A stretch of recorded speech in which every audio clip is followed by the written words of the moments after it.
Welcome to Watercolour Splashes. I'm Lorraine Brown and my artist life is all about watercolour. There is never just one way to paint. In Watercolour Splashes I will show you what works for me, with tips, techniques and experiments that you can try for yourself. Be inspired. Let's watercolour splash. Welcome to another video. In this demonstration I'm going to show you how to paint a pelican. This particular image was taken by photographer Dave Nightingale. He photographs a lot of birds here in South Australia and has kindly allowed me to share this image with you so that you can have a try at painting this particular painting yourself. I'll be putting the details of getting the reference photo in the description of this video, along with some other details, and I'll show you the process that I go through in turning this into a watercolour painting. Today I'm going to show you how I painted this lovely pelican. I've painted him large before for a class, but this is going to be a little bit smaller, so I have him drawn up here on a piece of paper, probably, I guess he is A4 size, because that's going to be quicker for me to do than if I did a large quarter page. I'm going to show you how to save the white of the paper for the beautiful white feathers, how to perhaps layer the paint to get the water to be dark enough, make some colour choices, not being a slave to the reference photo, but bearing in mind this is a black and white bird and his colour really is just his beautiful yellow eye and this pinky purple beak. As always with the drawing for a watercolour, I highly recommend that you do your drawing on a separate piece of paper. If you're good at freehand drawing, you draw it up on a piece of plain cartridge type paper. This enables you to make some corrections, use your eraser, rub out anything that's got to be changed without damaging the fibres of your watercolour paper. If you're not a confident drawer or you just really want to time save, then you can find a way of tracing an image from a printed version of your image in whatever size it is that you like and get it onto your watercolour paper. You're still going to do light drawing when you put it onto your watercolour paper, but if you're tracing, of course, you're not going to be doing any rubbing out.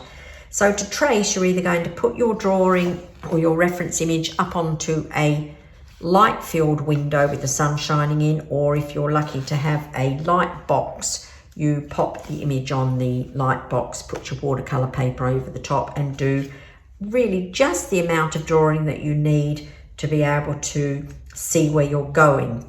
When I do classes, and definitely when I'm going to be doing filming, I will do my drawing a little heavier because you will need to see where it is that I'm going, and also I've got to be able to talk, paint and see where I'm going all at the same time, so I probably do need a slightly stronger drawing.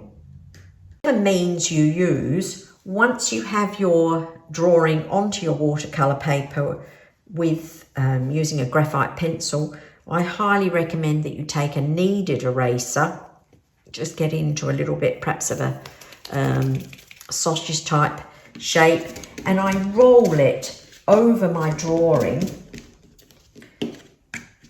especially where there's light areas, but I roll it over here because using a graphite pencil does leave behind little loose pieces of graphite. They're sitting on the top, and as you add water to this and paint to this, the graphite will mix in with your pigments, and then you're making it harder for you to keep your painting colours lovely and fresh. So I just take off the loose graphite like that, and then I'm going to be ready to paint. Choosing your colours comes next. I like, especially if I haven't painted a subject before, I like to take the time to choose my colours so that by the time I start painting, I haven't got to think about those decisions. I know exactly where I'm going in my palette to get the paint onto my paper without having to stop and think about which colour to go for. Now, when I painted this pelican before, I used a very limited palette. Here's my colours here: a burnt sienna, French Ultramarine blue. This is what enabled me to get the black. Then in the beak, I've used Winsor yellow, which is a warm yellow. I've put it with a little bit of permanent rose and got this salmony colour here on the beak. But also using the permanent rose in with the blue, I get a slightly purple colour, which I can use down here. So really I've got 1, 2, 3, 4 colours. When I painted the painting before, the water was very dark grey like this. I'm wondering whether to actually change up my little painting here and choose something else for my water. So here is my original painting, and I think my water here, this was painted a couple of years ago, probably 3 years ago. My water here was probably still done with just those colours. But I'm thinking today, just to change it up a little bit, what if I add a little bit more blue into my mixture, and I'll do a little bit of testing that first before I commit that colour to my painting. Reference image really has a very greyed out look to the water. This pelican was probably photographed down in the Coorong area in South Australia. The water can be very grey. It's not a pretty colour. Most of the time it's not a pretty colour. But I'm thinking of adding a bit more blue in here. And I'm thinking, what if it was something like indigo? If I were to mix up some indigo here and put this here and use this in with the ultramarine blue.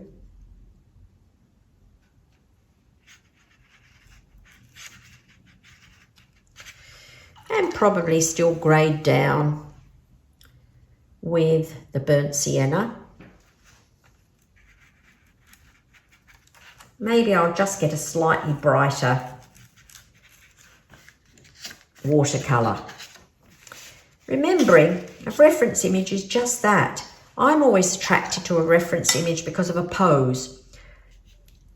Very, very often I completely change the background. Well, of course, this pelican is floating in water, so I've got to give him water, but it doesn't necessarily have to just be a dark grey colour that you see here.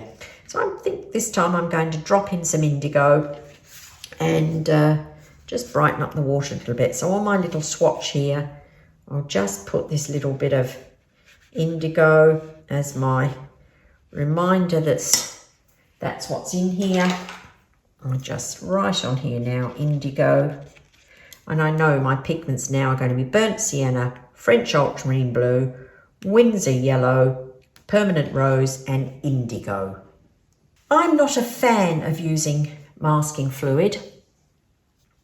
So whenever I can, when I'm painting anything that's white, if I can possibly get away with not using it, I prefer to not use it. However, there are times where one has to use it because your white might be sitting in something really, really dark and there's no other way of saving the paper.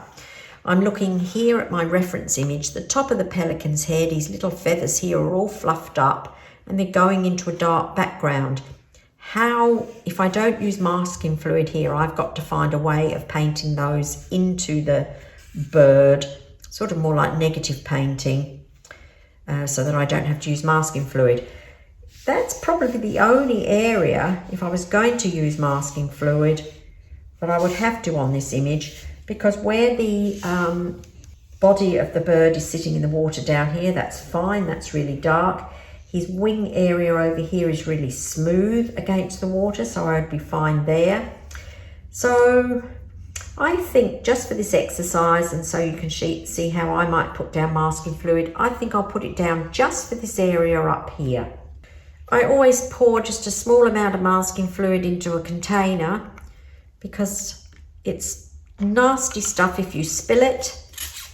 It's practically impossible to get out of your clothes or the carpet or whatever.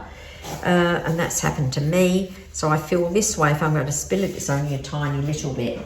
Now, you have to find an implement to be able to put the masking fluid on with. Masking fluid basically is a rubberized type latex that you put down on the paper. It acts as a barrier, the water won't go through it, so of course the paper is remaining clean underneath. And when your painting's finished, it has to come off. But you've got to be able to put it down so that you get the fine lines that you want. This Pelican's little feathers up here, they're just little fine bits. If you put it down with anything too big, they're going to be great big parts of the white putting out here that you're then going to have to refine in. So you need an implement to do it. You can get brushes that you use for masking, and you don't use those for painting. You don't use your good paint brushes because they will, if you're not careful, get some of the latex on there that won't come off, and then you've ruined your brush. This is what a brush looks like when it's been gunked up with masking fluid. It now, I mean, it was a masking fluid brush, but now it's good for putting down big areas of masking fluid because it's just one big solid blob. You can use a little rubber shaper at this end. If you're going to use a brush, you could just use a really cheap brush that you don't mind once it's worn out or ruined to chuck it away. If you just put some soap on the brush, like so, and let that go in the fibres a bit, then dip that into your masking fluid. When you have finished doing your masking, you should just be able to rinse off the brush and get all the masking off like that. So that is an option. I have experimented with all sorts of bits and pieces to put masking down. If you use something that's metal, it's very easy to wipe it off, so there is no washing required. Somewhere on the internet, I saw somebody use these, not sure what they are, hooking type things or something for something you do in craft.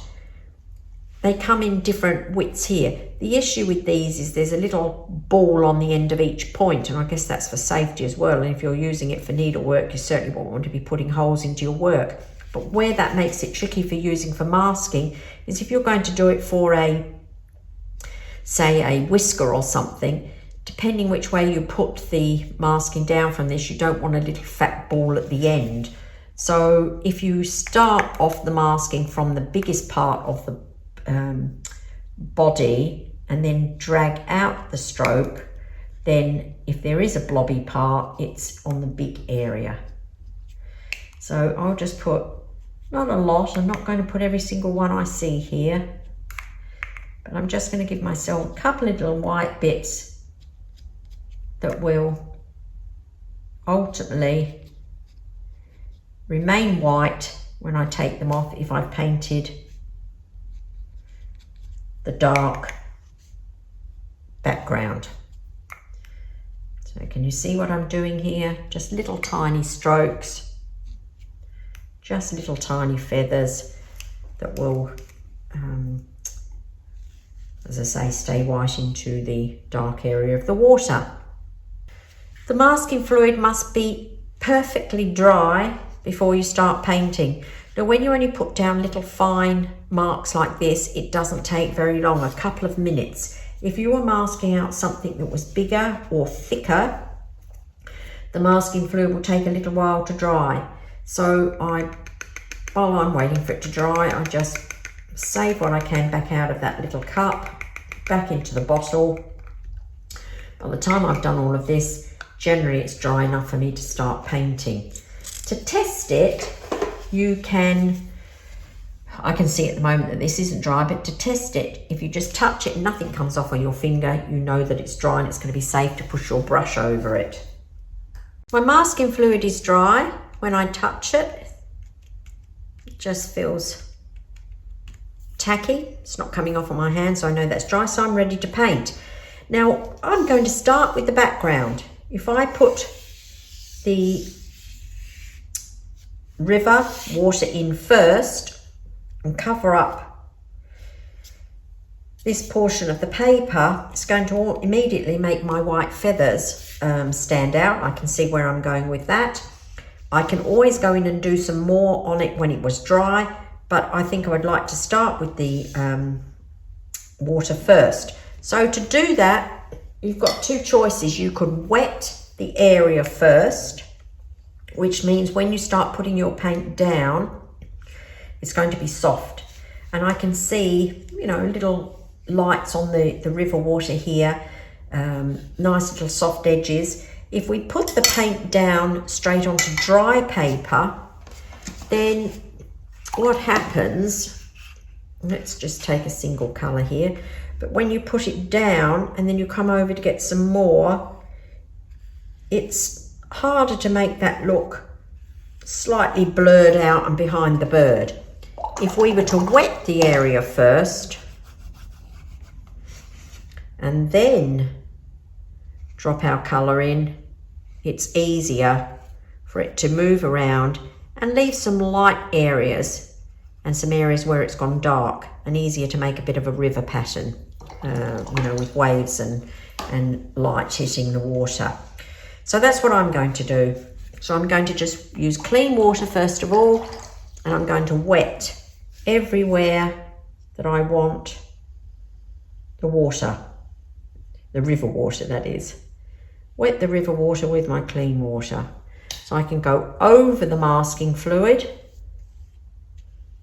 because I want the background river water to be right behind the bird. Now when you paint in watercolour, we all know, for those of you that don't know, when watercolour is wet, sometimes it can look the right colour that you've put down on your paper. When it dries, it tends to dry about 20-25% lighter. So you need to either put it down darker in the first place, or you're going to have to put more on. Well, of course, if it's going to dry 25% lighter, we're also adding another element of water to it. So it's actually going to dry even lighter again. But the water does at least help it flow. I might do down there after, just so that I don't put my hand in it. But here we are, that water is just soaking into the paper a little bit, if you can see that it's wet. And if I get my paints ready, and I'm going to try and drop in the two blues together, a bit of this indigo and some of the ultramarine, and let it do a little bit of mixing on the paper.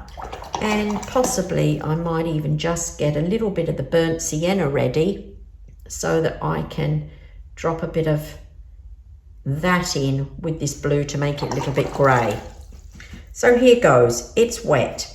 If I use this big brush here, it's going to pick up a lot of watery paint, possibly still make that very diluted, and it might be too dark, too light when it dries, but I can go back in and do more.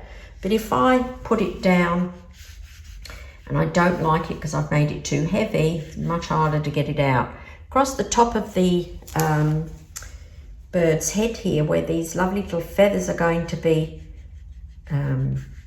highlighted because they're going to be into the dark behind them when we take off the masking fluid, then I'll try and make sure I've kept a nice bit of dark up there, so that when that comes off, they are really showing up well. Now as I put this down, can you see there's little bits of light that's still been left in here, so it's going to look like grey river water. I want that little bit there. And really, because I haven't wet the bird, the paint is not going into the bird. It's only going where I first put down water. Now, that looks really probably what I would like. It's much lighter than this and bluer than this, but I'm going after a different look than my original painting. But I do actually know that when that dries, I'm probably not going to be happy with its value. I think it could be a lot darker. So I could go for a slightly smaller brush now that doesn't hold as much water, and perhaps while it's still wet, drop it in a bit more. I could tilt my board a little bit here, and I'll just drop in a bit more paint. So this is a number 12 brush, but it's a synthetic round. It doesn't hold as much water as a mop brush, so as I put it down, it's going to not have as much water on it. That's probably a bit better. Now you might be thinking, wow, look how dark that's looking, but of course it's going to dry. It's going to dry lighter. Make sure I've got going around the head nice and dark there.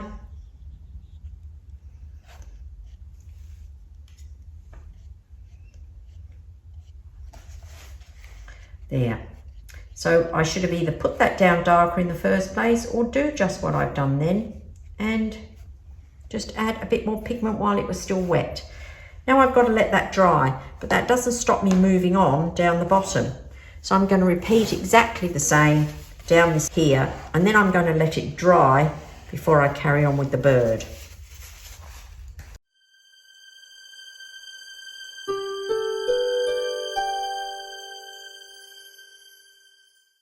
Now I have all the water painted.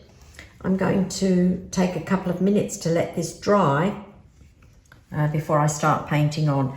I've got a little bit of a rough edge around the point of his beak here. So now would be the time to find a small brush, fix that up.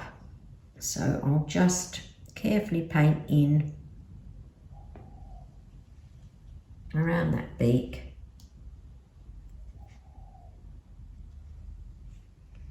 Now I've got to just blend this extra bit of paint away so it doesn't look painted out. So now this has just got to dry. So I'll take the hairdryer to it so that I can carry on. My river water is now dry and I'm quite happy with how it's looking. It's very hard to judge whether something is dark enough when there is so much unpainted paper. But you can always go in, now this is dry, and put more on it. So we won't know that until we've got some colour on our bird. And even though the majority of the bird is white, if you look at the image here, there's only a couple of areas where really it looks really, really white. Here, maybe a tiny bit there, a little bit of light on these feathers going up here, a little bit light here, but everything else is actually got some colour in it. Where his feathers are wet or even shadows in between, all that white has got to have some colour on it. Where it's really dark is this back area here, the black in here. And I'm going to do that next. I know traditionally in watercolour they say we paint from light to dark, but sometimes if you paint in some of the large dark shapes, before you know it, your painting's looking pretty advanced because so much has been covered up. So I'm going to do these really dark areas here. Now when you're going to be painting dark, it is no good taking your two colour mixture, which to make darks I'm going to use the French Ultramarine Blue and the Burnt Sienna, and mixing it up into a milk consistency. This might look like black on your palette. That possibly looks like black to you on your palette. Can look like black here, though it looks more grey to me. But it's going to dry lighter. And when it dries, you're going to end up with a grey pelican. So the only way to paint black, whether it's this bird or some other black subject, if it really is black, you've got to use cream. So that means very little water on your brush, So use a brush that doesn't hold a lot of water. It needs to be damp, obviously, to be able to pick up pigment, but you want plenty of creamy pigment.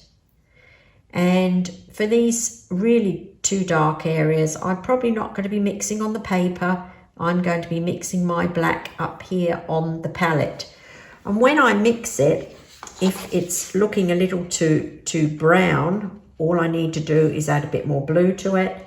And if it's too blue, add a little bit more brown. It's just as simple as that, 2 colours. But it's very, very juicy and thick. I'll have a tissue at the ready in case it goes somewhere I don't want it. And as I'm doing it, I will still dip into more paint so that perhaps I can vary it a little bit. And in some places it will be a little browner, in other places a little bluer.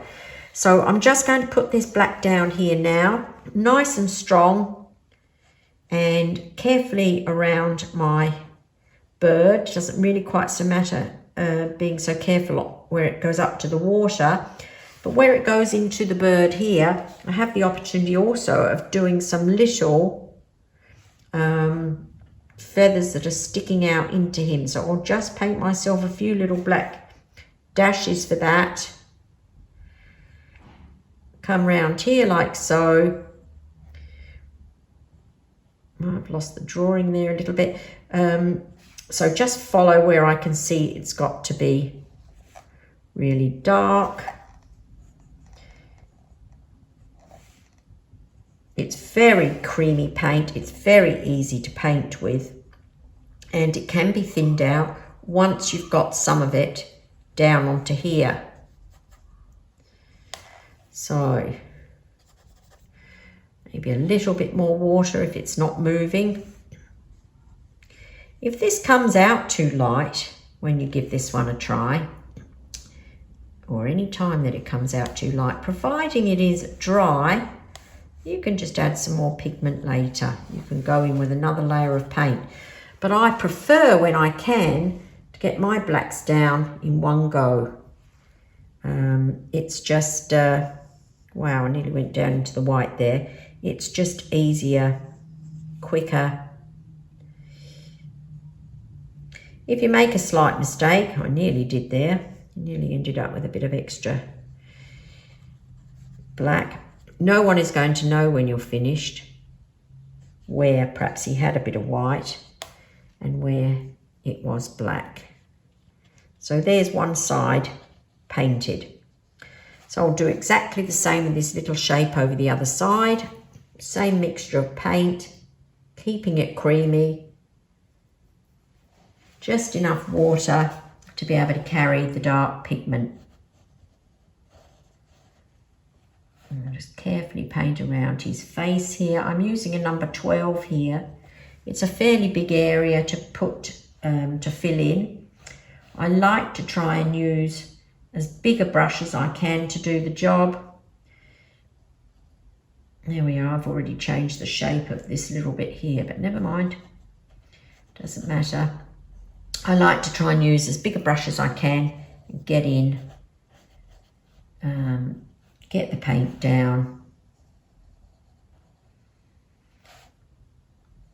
I'm having to concentrate a little bit here. But you can see, I'm just trying to follow my drawing. It's when I talk at the same time that I lose the plot. There we are, come down there. So it looks like a lot of pigment, but you know, it's better than having to go back in and get more on another layer. And I can see, you may not be able to see it on your view here, but I can see that it's going down a little browner in places, a little blacker and a little bluer as we move around. And I'll just make up a few little shapes here. And as I say, if you get some of these little shapes and they're not exactly the same ones on the reference photo, it won't matter. I'm going to clean my palette off because whilst I need a little bit of black for the eye, I don't really want to have some of this big pool of dark paint here in where I want to paint light. So whilst we're waiting for that to dry, we won't go near it, but look, we could do the eye. So with the eye, this is where we're going to reach for our lemon yellow. We can warm it up a little bit if we need to with the permanent rose. So lemon yellow is a cool yellow, but at the moment you add a little bit of a red to it, and even though permanent rose is a cool red, if I add a little bit of red to a yellow, I would end up with a warmer yellow. So I've got two little bits of yellow there, and I'm going to do the eye. As I painted this demo, I realised I used Winsor Lemon, not Winsor Yellow. Winsor Lemon is the cool yellow, and Winsor Yellow is the warm yellow. Wet the eye first, being mindful I don't really want to put my hand into this dark paint here that's drying, but you can wait until your dark paint is really dry before you carry on. I've wet just the area that's yellow, so I'm leaving the pupil area dry, and I'm just doing the yellow.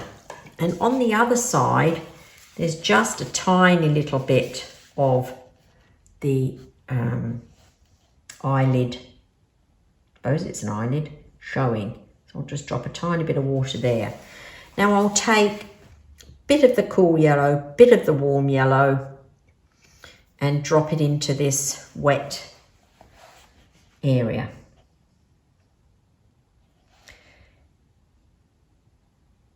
And just move it around. A little bit of warm. A little bit of warm down there, I can see. A couple of little areas there. Maybe keep it lighter on the top. And over the other side here, it really is just a little bit. Now, it looks very yellow, it looks very bright, but it's going to dry lighter. You can always, if you think you've gone a wee bit too heavy, you can just lift out.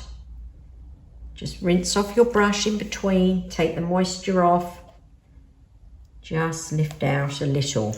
If I went in now to try and paint the pupils, well, of course, that dark area will just run into my wet, lovely yellow area around the side. So I'm going to have to leave that alone.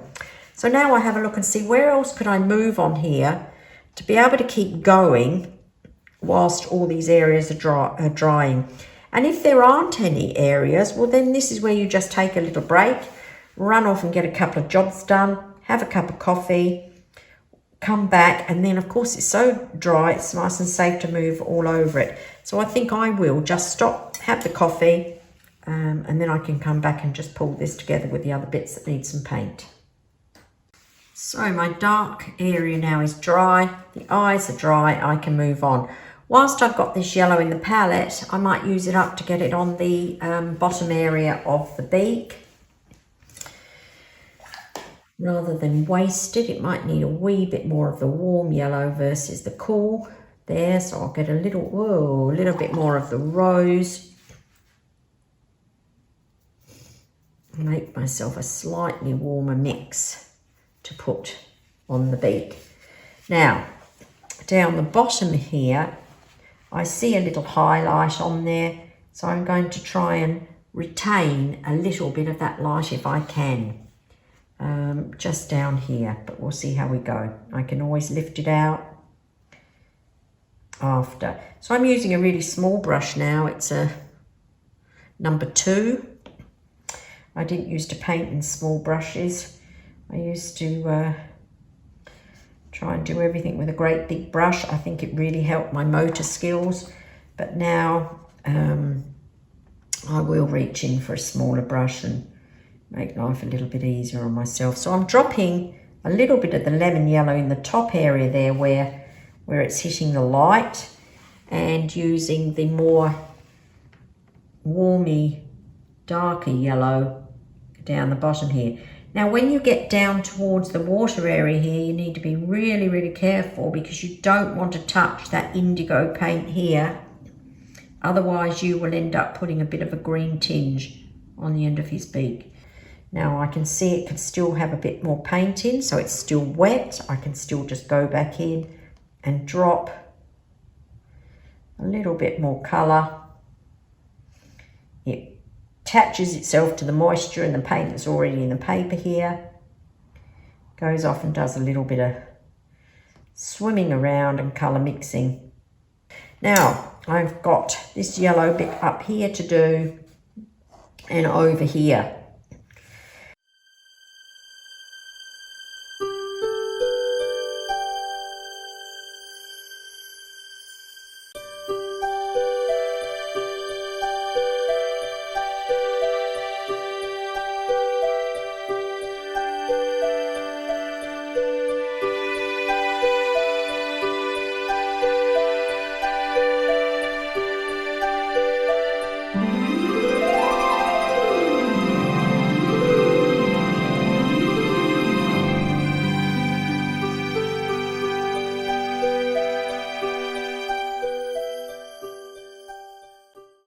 So that's drying.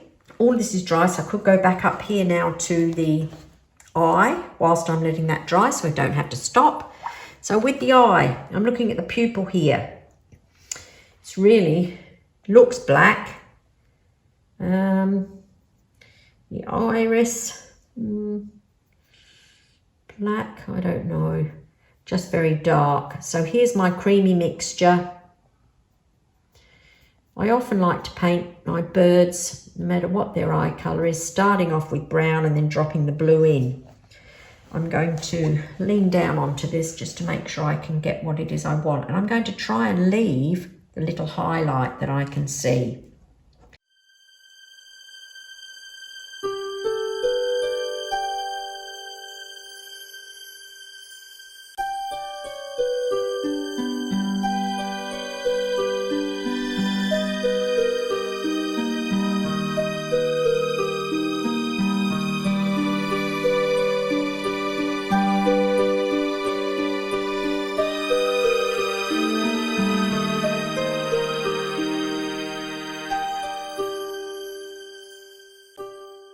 To do a little bit of modelling into this yellow here, just under the actual eye, so I'll do that now. So still using my dark paint, I'll just have a little look at where I can drop some in. Drop some in just under here. So I've got that, I've got that. That, and I could also put it in maybe a little browner, but I could also put it in up around the outside of his eye, like so, like that. Tiny little bit down there, definitely some underneath, and you don't have to just do a line all the way round and make it look like it's outlined. You can put some down, then get, whilst it's still wet, a damp brush. So I've reached for a softer brush here, a little bit bigger. Soften the outside of this line up into his feathers. Helps seat it down and make it look like it's not pasted on. Softens the line. It looks a little brown. You can always add a little bit more blue to it, and vice versa. If it's looking blue, you can drop a little bit of brown into it. So something like that. And just let this soften away from the eye. Once you start doing a little bit of this, you realise that maybe your eye is going to be able to have some more colour on it. And I can see that it's going to be able to have some more warm colour on it, but I'm not going to do that right now while I've got all this here. But this is how now I'm going to use colour to start bringing out some feathers. So even though he's a white bird, he has got colour in him. So now I'm painting around his beak. Careful not to get too much water close by to that dark body. And I'll come down this side round the beak, clear water, careful of the river water there on the outside, and just drop the minutest a bit at a time of paint into this area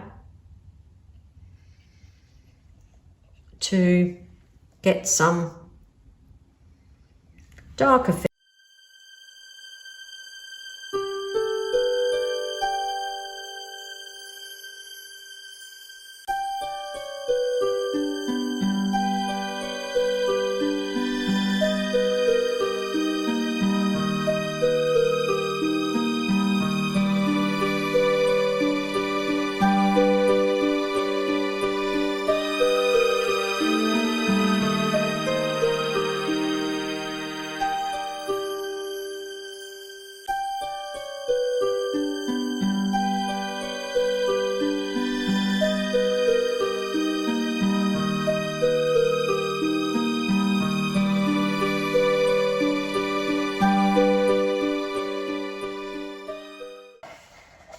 So I'm going to now do exactly what I've done up here with the head on all of the white feathers. And I'm actually going to leave the rest of the beak until last. This is not going to take a lot of paint because we're really just painting the shadows and whatever on this. So I'm going to put this on a little bit of speed painting here so you can watch me use exactly the same process up that I've used up there, but down here.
Well, I've worked on putting some more paint on the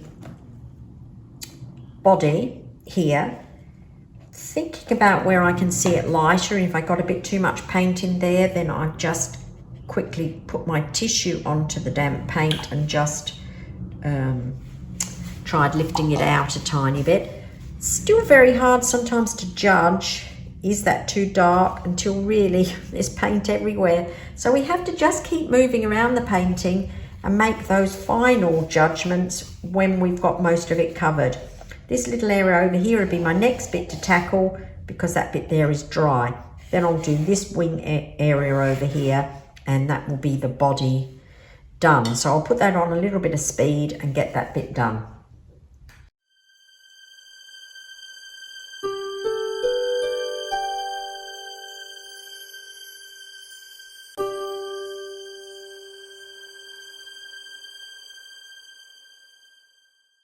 That the head can have more paint. So that would be my next step. I could either re-wet this area and just try dropping in a little bit more pigment where it's a little darker.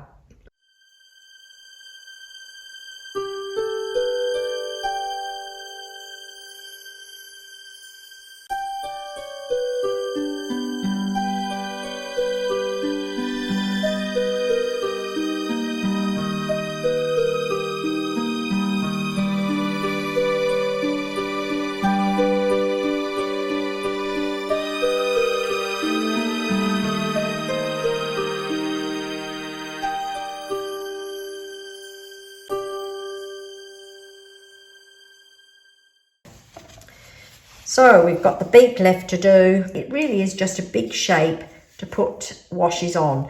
Using our pinky wash, a little bit of the corally colour over here, some dark edges of it round there, the area. Everywhere really, I'm not going to wet the yellow, but I could wet all the area that's going to be pink or salmony colour here, and that greyed purpley colour here, but I'll leave my yellow dry so that that will remain bright.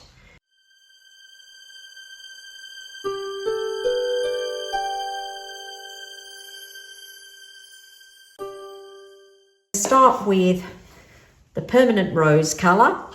So our beak is going to be made up basically of the permanent rose, a little bit of blue into it, maybe over here to these peachy areas.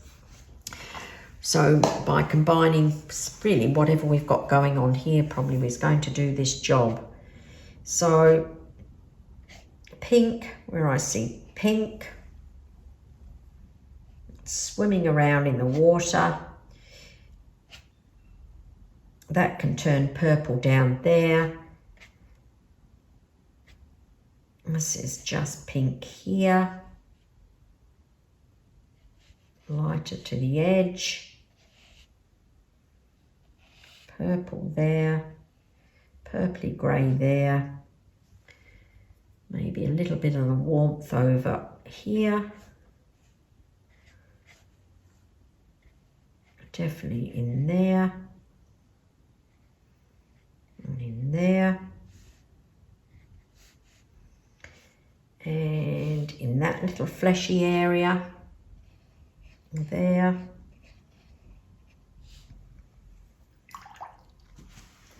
How's that looking? I think that's probably enough pink on there.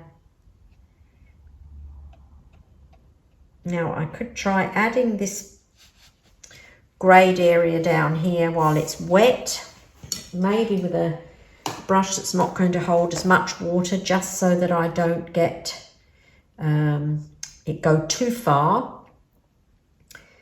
And let's see, that's a bit too purpley. Put a little bit of brown in it, just graze it down a little bit.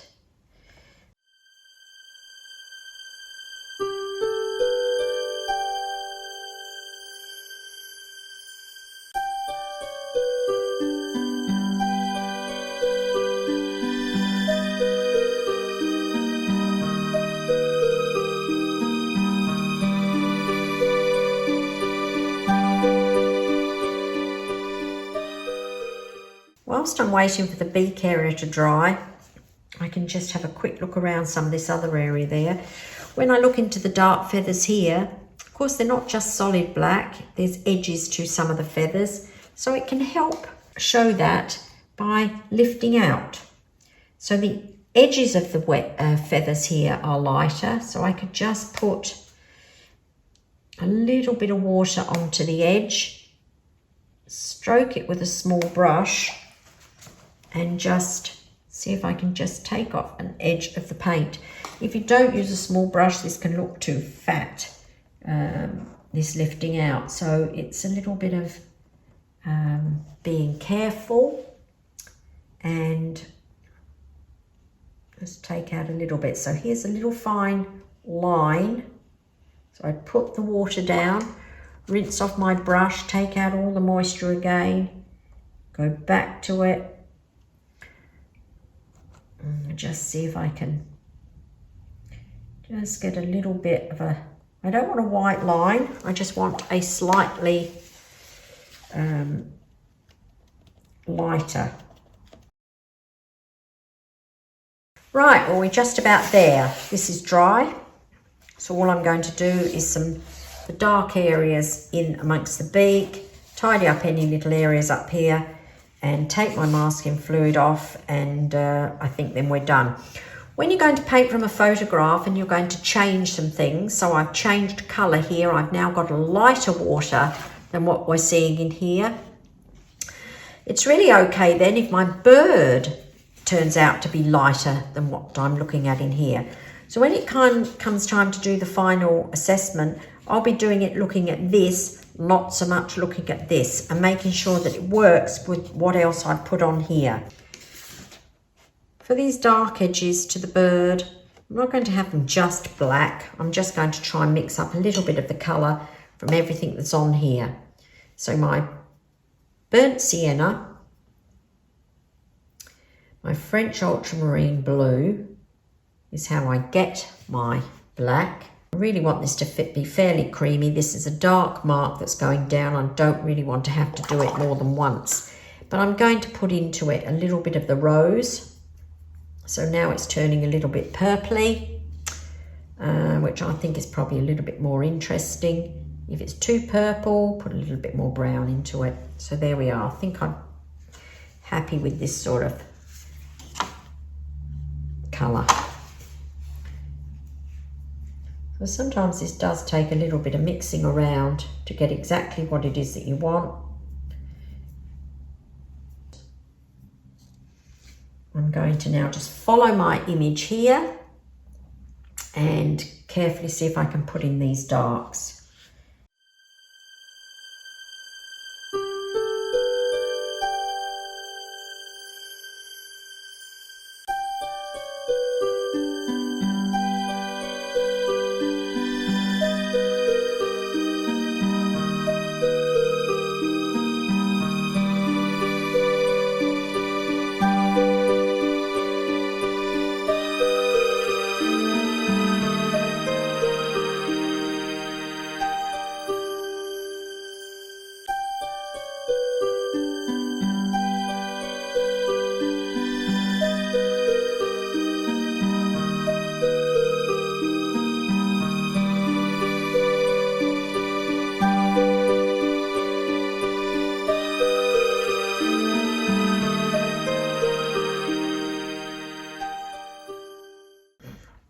Going to rub off the masking fluid and call this little project done. So having a look at it here, there's areas that are quite a bit lighter than what I've got in this reference here, but as I said, I'm painting a pelican. I'm painting him to suit my water that I've got here. So I've got to decide, am I happy with him with this much colour on? I can see he could have a lot more darks modelling into his feathers here, and I'd like to quickly do a little bit of that.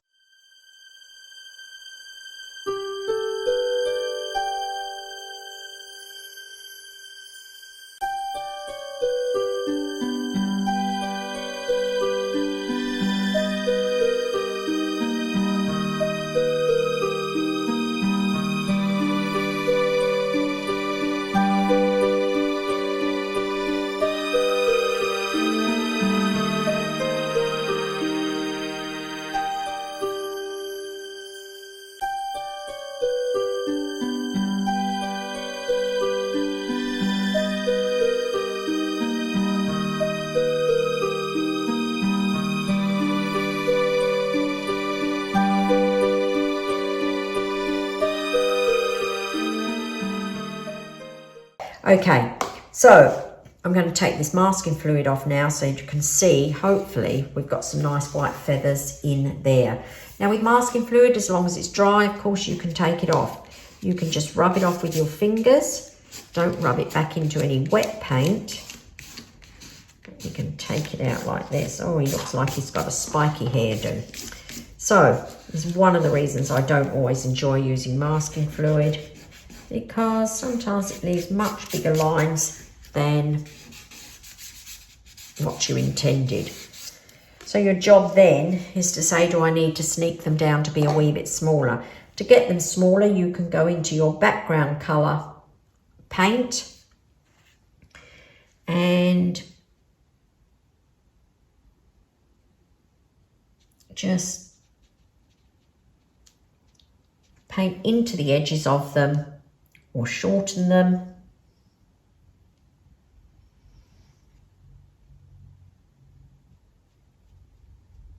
So they're not quite as big without losing all of them. And look at this big blobby one up here. So a bit of paint.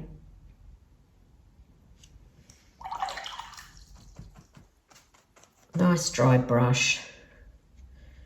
and smooth that into the background. So with that little study finished, if I compare him to my bigger painting, which obviously I spend a lot more time on, it's a larger work, and it is a finished painting, I think this bird suits his water. I've showed you how to lift out. You can lift this out a little bit more if you want. I can see I have on this one. If you want to give this project a try, I'll put a link in the description to be able to get the reference photo. My photographer friend Dave Nightingale from South Australia has allowed us to use this image, and we thank him very much for letting us do that. Give the Pelican a try. It gets you to be able to practice painting a white subject that is not always just white, putting darks in, painting a background first, and softening strokes as you go. So I think it's a really good project to try. So thanks for watching. Until next time, if you don't want to miss out on any future videos, you could always hit the subscribe button. If not, just keep coming back and looking for some new video. Until next time, bye-bye.